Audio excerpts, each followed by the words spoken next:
What it do, top two? Shows it the most, man. Jamal. Back at it again with another video. I know y'all ain't seen me in like 2 weeks, man. I do apologize about that. Just wanna let y'all know, your boy, man. Been doing a lot outside this podcast and working, trying to put something together. So, um, yeah, just appreciate y'all bearing with me. Life been going in a good direction for me, so I'm really trying to keep it that way. I do appreciate all y'all's patience and just y'all's continued support. I know I ain't dropped an episode in 2 weeks. Y'all know I've been trying to stay consistent with it. I haven't been.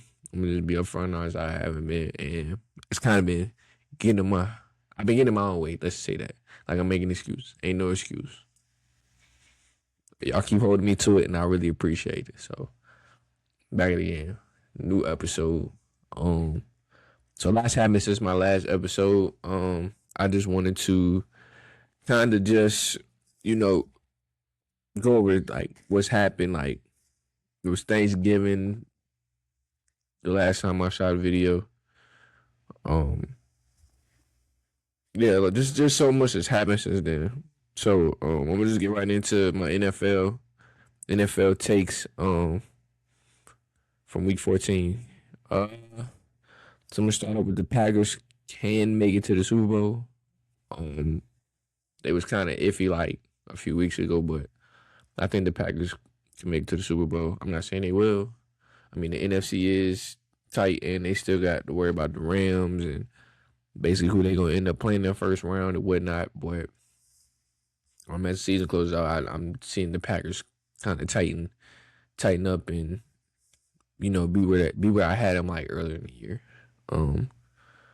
Next things next. The Panthers can win the NFC South. The NFC South is fair game right now.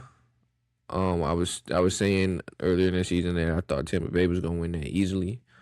But with them losing the other night, it's Mike Evans is back now, so it's kind of like the defense just got to hold up while they can, so they can secure their playoff spot because two teams are not getting in from the NFC South and the NFC, so it doesn't even matter.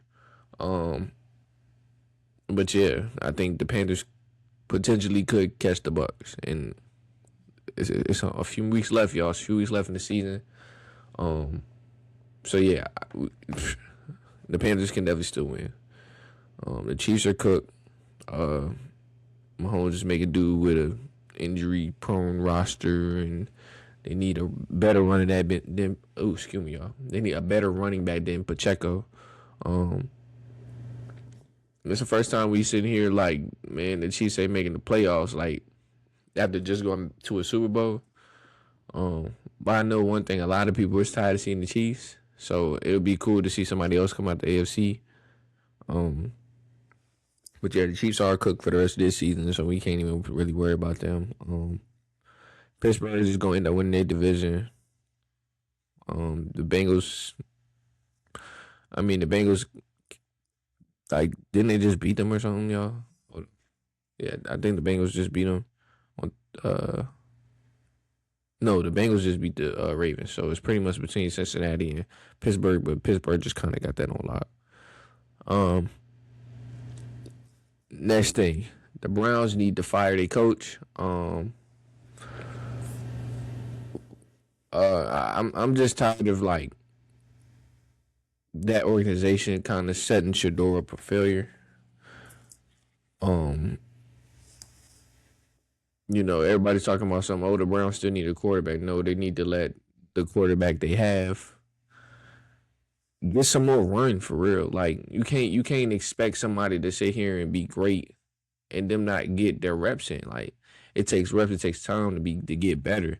So like you got quarterbacks who don't even like who are considered busts because they don't get in the game, but you can't control that. Like a Trey, like somebody like a Trey Lance maybe, but you can't expect these people to come in here and really do some damage if they're not getting the reps that they need to be able to understand the speed of the game and things like that. So I felt like the Browns have been really trying to set Shador up for failure. So they need to fire their coach, and just get something to build with. Deshaun Watson's back too, but do y'all really think Deshaun Watson can still play? Because even before he got hurt, it was like, I mean, he's just average now. So, I mean, let's be honest though. Can Deshaun Watson really play still? Absolutely. But I mean, if I'm the Browns, I might as well just go ahead and go with Shador and rock out and see how he do. Because Shador has actually been balling, so don't even like he's got some. Everybody has areas they can improve, but Shador been balling. So, my next takeaway is the Colts collapse. Man, the Colts have been looking like trash. And last week, Dan Jones just blew his Achilles, so they kind of just getting desperate and going to sign Phillip Rivers, which is beyond crazy. And I do agree with Cam Newton. It's kind of disrespectful if they going for Phillip Rivers before they come for a 36-year-old Cam Newton. But hey, to each his own, man. So yeah, the Colts is going to fall back a little bit. They just need to be able to hold on long enough to stay in the playoff hunt, basically. My next takeaway is Philly has a problem. Jalen Hurts has to be able to make plays in crunch time, smart plays at that. I sat here and watched them play the Chargers, and I just think Jalen Hurts, like, all right, he does have a couple Super Bowls, but he has had a strong team. So now he has to actually make plays for his team in order for them to win. When they don't need much, they just need him to make smart plays. So he has to continue to work at being consistent. He hasn't been consistent lately. He didn't throw a single touchdown pass against the Chargers, which was very, very embarrassing if I'm an Eagles fan. And the fact that my Cowboys is coming to catch y'all don't. This ain't the time if y'all want to make the playoffs, because Lord knows whoever's the NFC is so stacked this year, and everybody's been winning that we're in the position where we have to win our division to basically get in. Cause we ain't getting in the wild card spot. No, neither of our records are good enough to stay in the wild card hunt. So, yeah, the Eagles got to tighten up if they want to make the playoffs.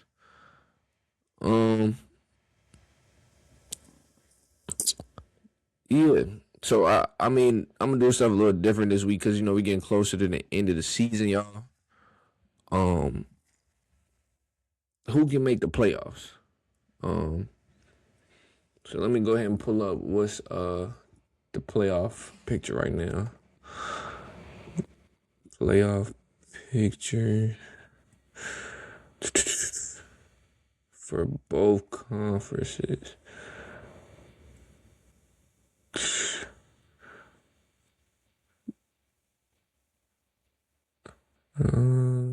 All right, here we go.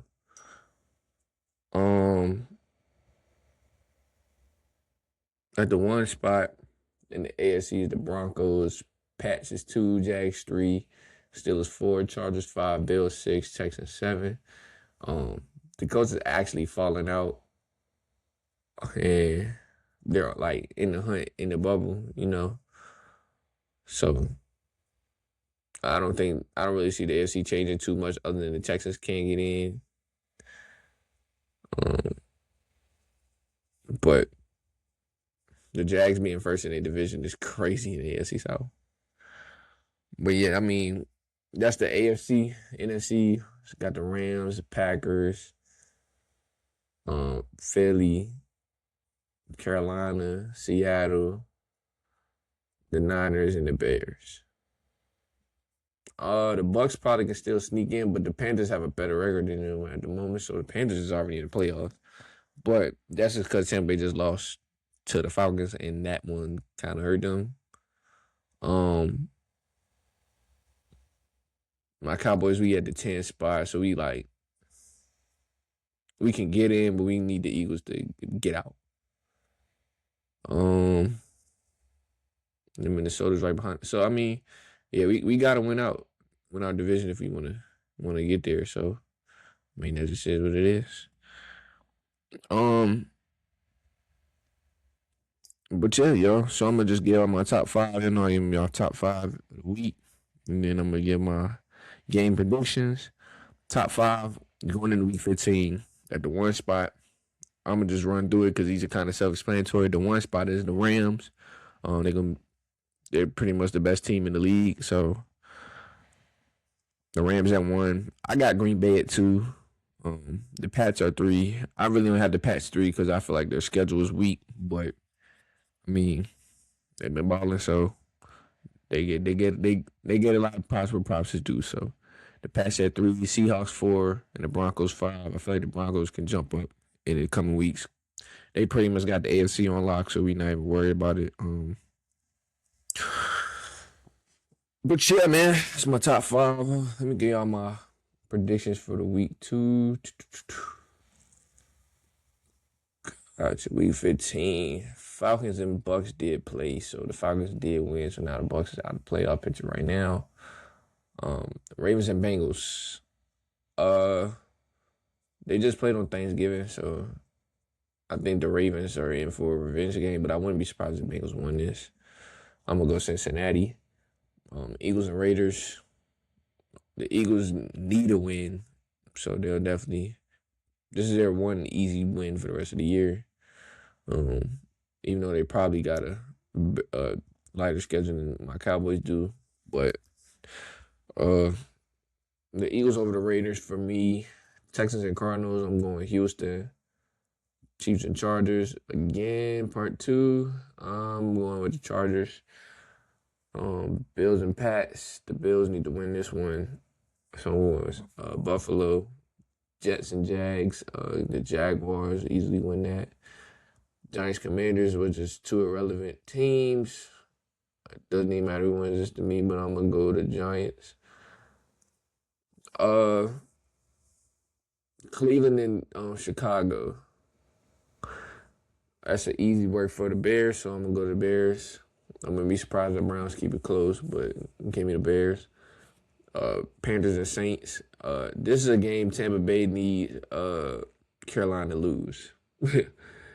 And I feel like Carolina might lose this one. I don't know why, but I'm going to go to Saints. I'm going to say the Saints. The Lions and Rams is a big game right here. I'm going to take the Rams, and I need the Rams to win this game, so the Lions can't really have a chance. Colts and Seahawks, that's an easy win for Seattle. Packers and Broncos was going to be a great game. It just depends. The Broncos' defense is something serious, and can Jordan Love pick them apart, really? I'm going to go Denver. The Niners and Titans. Give me Frisco. We got the Vikings tomorrow night. Yeah, I'm going us because we can't afford to lose, and we're not going to lose. Dolphins and Steelers, I'm going Pittsburgh. And yeah, y'all. That's my predictions for real. I'm gonna give y'all my college football player predictions too. I know I be like iffy about talking about it, or like talking about college football more so because it's a lot of games to watch, and it's harder to judge unless you're like consistently watching. I'm not consistently watching college football unless my Buckeyes is playing, which is the only thing that matters to me. As long as we good, that's all that matters. Let me give y'all the list of the bracket. The 1 seed this year is Indiana because we just stunk it up and lost to them in the Big Ten Championship. At 2 is my Buckeyes. 3 is Georgia. 4 is Texas Tech. Each of us would abide for the first round of the playoff. At the 5 spot, 5-12 game is Oregon and JMU. It's 2-2 now versus everybody for sure. The 8-9 is Alabama, Oklahoma. Winner faces Indiana. Tulane and Ole Miss. Winner faces Georgia. 10-7 is Miami and Texas A&M. Winner goes to face us. But yeah. So here goes nothing, y'all. I'm gonna start from the bottom and work to the top. The Miami Texas A&M game. That's gonna be a good game. I do see Miami pulling this one out. Miami's in after I felt like they really should have been in last year. But they choked in the ACC, so I'm gonna go Miami to beat Texas A&M and play Ohio State. Tulane, Ole Miss. Ole Miss will easily win that to play Georgia. Oklahoma, Alabama. I got Alabama pulling this one out. I feel like Alabama would just be too much for Oklahoma. JMU and Oregon. I don't know why they want to do that to JMU, but I'm gonna pick JMU just because I'm biased. It's Virginia versus everybody, but Oregon's probably gonna end up smacking them, so Oregon is gonna get the nod. All right, so we got Oregon, Texas Tech, Alabama, and Indiana. Ole Miss and Georgia, and Miami and my Buckeyes. My Buckeyes pull that one out, y'all. Advancing to the Fiesta Bowl. The Sugar Bowl is going to be Georgia and Ole Miss, so I'm going to take Georgia over that one. I won't be surprised if Ole Miss can upset Georgia right here. But yeah, I'm going to just go Georgia. Alabama, Indiana. Indiana been a problem all year for once, and they made it believable when they beat my Buckeyes. So yeah, y'all, Indiana it is. One of the Peach Bowl. Texas Tech and Oregon. I think Oregon can beat Texas Tech for real though, y'all. I'm gonna go Oregon. So I got Oregon and Indiana, Ohio State and Georgia. Ohio State and Georgia. I'm going my Buckeyes. I'm not really worried about that. Indiana and Oregon. Indiana. And I feel like a rematch of the Big Ten Championship for the national championship is going to be a result of my Buckeyes smacking Indiana because they're asking for it. So, there you go. That's that. I do want to speak on the Michigan football coach real quick. First off.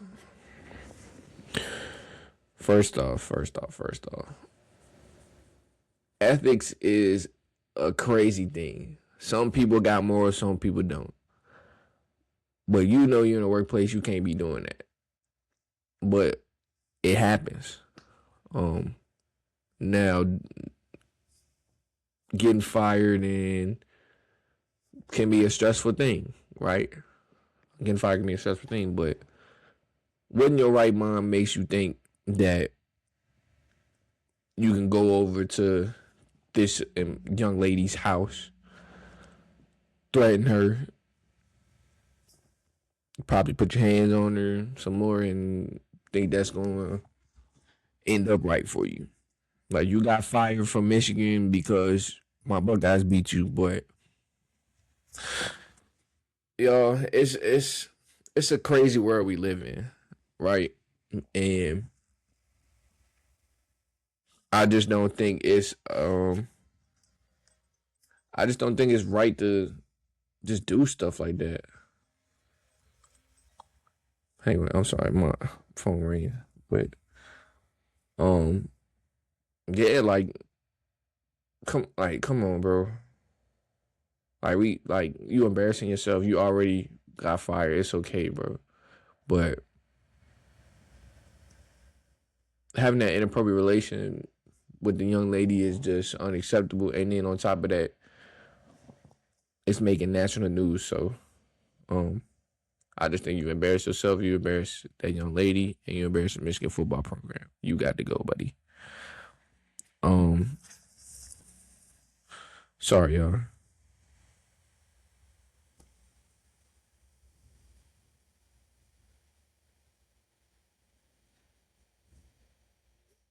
My bad, y'all. My sister is trying to call me. But yeah, it's just embarrassing, unacceptable, and on to the next one for Michigan.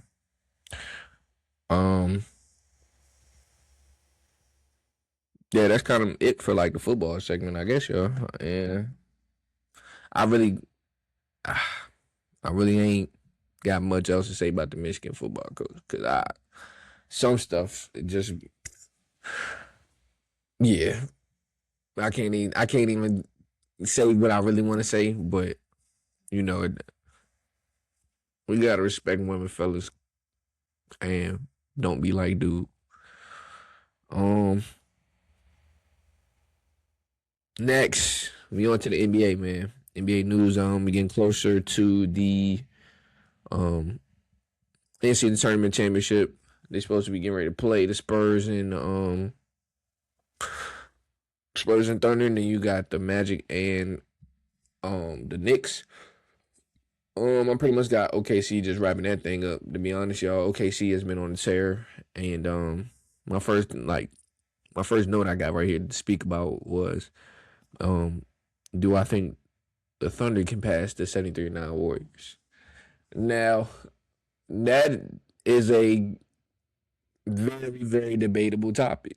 Like the Warriors, the 73-9 Warriors were on a tear, but this Thunder team is 25-1, and it's about to be halfway through December.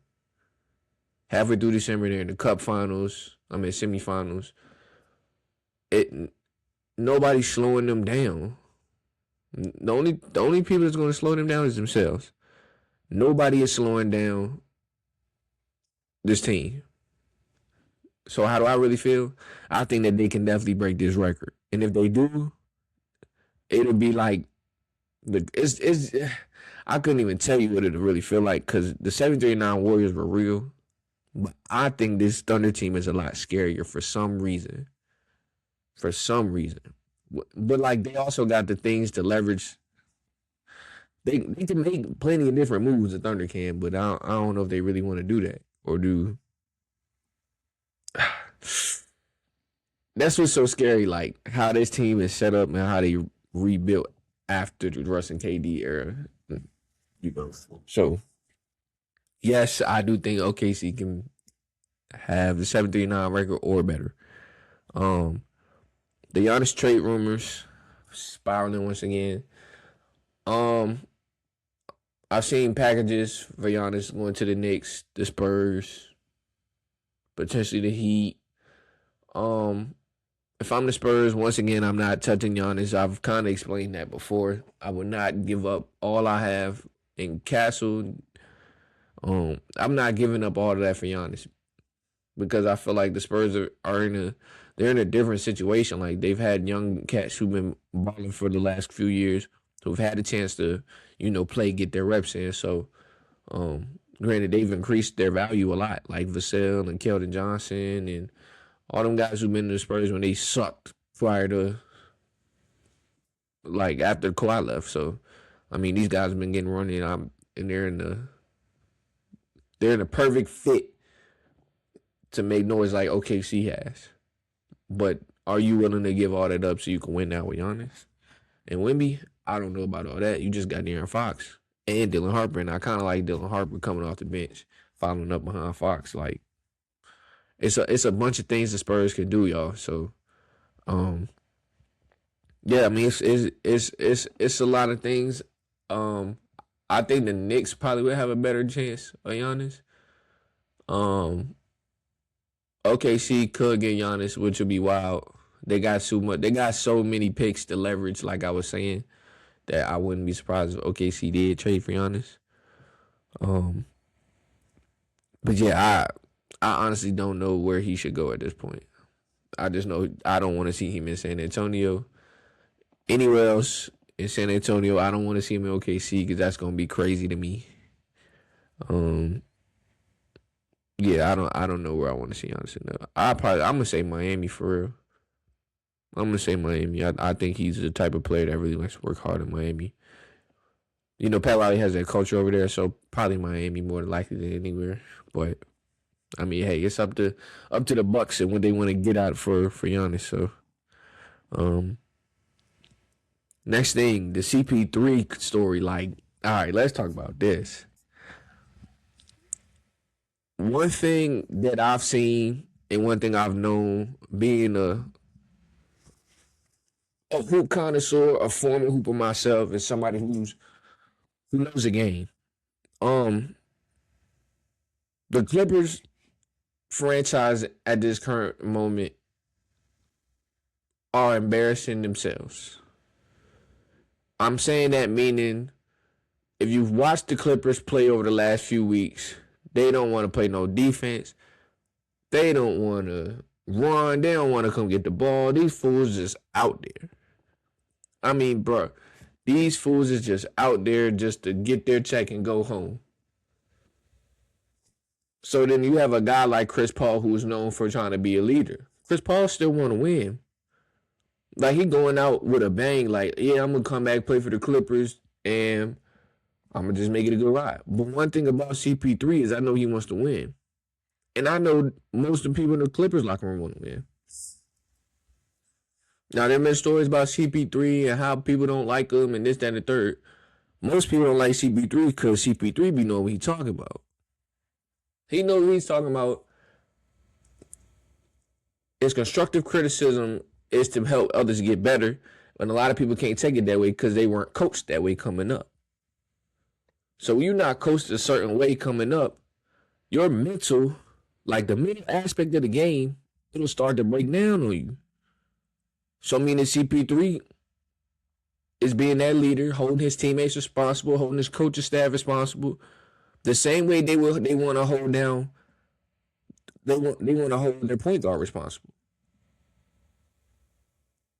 Meaning they need to hold each other accountable so they can contend for a championship. Now, the Clippers got the oldest roster in the league. That's cool. That's cool. But I know these fools want to win at some point. But when you got a guy like Chris Paul coming in there calling out the front office, calling Ty Lue out, calling Kawhi, come on, like y'all are like, he knows what he's walking into the gym with. CP3 knows the game that much. He knows he's walking in with Kawhi Leonard. He knows he's walking in there with Hart. He know he got Ty Lue, who's a good coach. But if you're not trying to get the best out of your players, your own front office don't even care. Your whole body language, like the whole team's body language is like, yeah, I don't give a, like, come on. Then you got the nerve to say FCP. Y'all got the nerve to say FCP after that. Man, some people just don't love the game like that, or losing love for it, don't respect they craft like that. And coming from somebody like Ty Lue dropping an F-bomb like that, like, you can't, like nobody wants to be held accountable for nothing. Y'all some grown ass men and don't want to be held responsible and get mad at CP3 when he's just calling y'all out on your stuff. He's calling you out on your stuff because you suck. Y'all suck. Y'all 3-17 in the last 20 games. You suck. You suck. But hey, it's a lot else going on in Clippers organization, man. Like the Kawhi stuff before the season started. I mean, let him go collect that check. Yeah, okay. There's a whole lot going on over there. CP3 might have dodged the bullet. Because, Lord, the Clippers ain't making the playoffs. Okay. Y'all want me out of here? Because y'all mad y'all suck? What kind of film y'all watching over there? Just embarrassing. Just embarrassing, bro. Yeah, bro. Some people don't really have respect for the game. Some people don't really love the game. Some people don't love what they do. But the Clippers is y'all just go watch them play and y'all tell me what you see. Now I see Harden trying to get his buckets, but I don't see the rest of the team trying to play. Y'all lost Norman Powell, and guess what? You look like poop. Hey, it is what it is, right? Yeah, y'all. I'm gonna close it out with my top 5 for the NBA this year. At the very moment, going into the Cup Finals. At the one spot, you know, OKC, that's kind of self-explanatory. They're 25-1. Could potentially break this Golden State record. I would love to see it happen. I would love to see it happen because I think it's good for the game. But the 2 spot, I got the Pistons. The Pistons are a problem. Shout out Kate Cunningham and them boys. A lot of people don't want to see the Pistons. Pistons are in the same situation I'm saying the Spurs have probably been in, where you suck for a few years, but everybody's playing, so it's only a matter of time before they get better and catch the pace. So the Pistons are in that spot. In the 3 spot, I got the Nuggets. Jokic is always on the tear. It's kind of hard to guard that man. But yeah, they figuring it out again. So the Nuggets at the 3 spot. The Knicks at 4. I'm glad they got together. They had a little slow start to the season, but yeah, the Knicks at 4 and the Rockets at 5, and I'm happy to see that they're up there too. Uh, Mostly because they had a slow start too, but they third in the West now. They starting to figure out how to play without Van Vliet. And Reed Shepard been hooping, so I mean the Rockets are they catching their pace, and so those gonna be my top 5 for the NBA this going into the Cup semifinals, y'all. But yeah, I mean first episode back in a while, man. I do want to appreciate y'all before I close everything out. For just tuning in, supporting me, showing me all the love.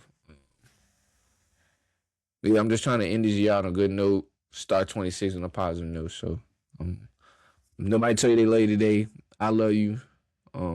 Appreciate y'all for tuning in as always. And I catch you on the flip, man.